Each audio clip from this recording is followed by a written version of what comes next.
বিষ্ণুই বলেন জাহান্নামের সবচেয়ে হালকা আযাব কি হবে শোনো। জাহান্নামের সবচাইতে হালকা আযাব হলো ওই ব্যক্তির আযাব যার পায়ে দুটো জাহান্নামের আগুনের জুতা পুড়িয়ে দেয়া হবে। ওই আগুনের উত্তাপে তার মাথার মগজগুলো ভাতের মারের মতো টপ টপ টপ টপ করে বেয়ে বেয়ে পড়বে। জাহান্নামের অবস্থা এত ভয়ঙ্কর হবে, জাহান্নামের ভেতরে লক্ষ লক্ষ কোটি কোটি কাফির মুশরিককে দেওয়ার পরেও জাহান্নাম বলবে আরো আছে নাকি, আরো দাও, আমার ক্ষুধা নিবারণ হয় নাই। জাহান্নাম এত উত্তপ্ত হবে, জ্বলন্ত হবে, ভয়ঙ্কর হবে, জাহান্নামের এক অংশ আরেক অংশকে খেয়ে ফেলবে। আল্লাহু আকবার।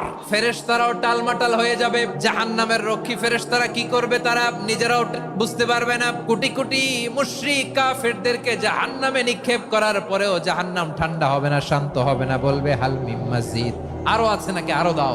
তখন আল্লাহ তাআলার কুদরতি পা জাহান্নামের ভেতরে ঢুকিয়ে দিবেন। দেওয়ার সাথে সাথে জাহান্নাম থেকে আওয়াজ আসবে, কত কত বিইজ্জাতিকা ওয়া বিকদরিক,